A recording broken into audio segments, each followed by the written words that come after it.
7 arresti, 3 maggiorenni, 4 minorenni, tutti maschi dai 14 ai 18 anni. Sono stati eseguiti dalla squadra mobile della polizia nei confronti dei componenti delle baby gang che negli ultimi mesi hanno seminato il panico tra il centro storico e la terraferma.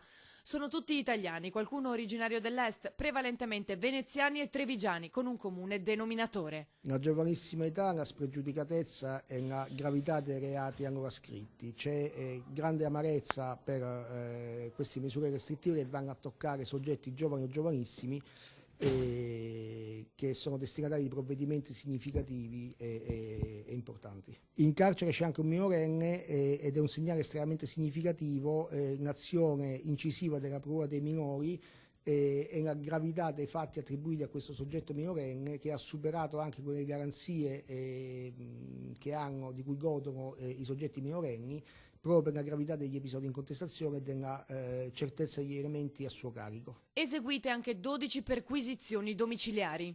In una delle 12 perquisizioni delegate dall'autorità giudiziaria abbiamo trovato a carico di un soggetto un soggetto minorenne dello stupefacente marijuana, hashish, un contenno, materiale per il confezionamento della sostanza, bustine e bilancino, un passamontagna.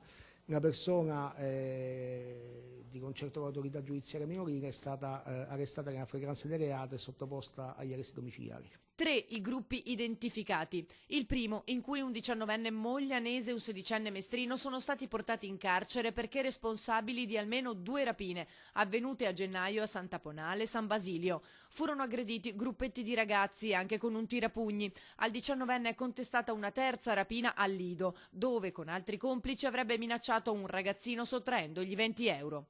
Il secondo gruppo ha agito a Mestre, tra Piazzale Cialdini, Madonna Pellegrina e Piazza Barche. In carcere un 18enne mestrino, accusato di furto, danneggiamento e tentata estorsione, era giunto poche settimane fa da un provvedimento di sorveglianza speciale. Furti e danneggiamenti, molti nei garage di case private, uno al liceo Guggenheim, uffici Veritas e all'ANAS, dove sono stati rubati 3 veicoli. Terzo gruppo. Un 18enne è finito ai domiciliari, 3 minori in comunità. Sono responsabili di una tentata rapina avvenuta a febbraio ai danni di un bengalese picchiato violentemente, anche con un ombrello.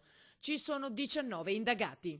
Stiamo lavorando e a questo proposito sono state eseguite oggi anche una dozzina di perquisizioni. Stiamo lavorando per accertare la responsabilità degli altri soggetti indagati.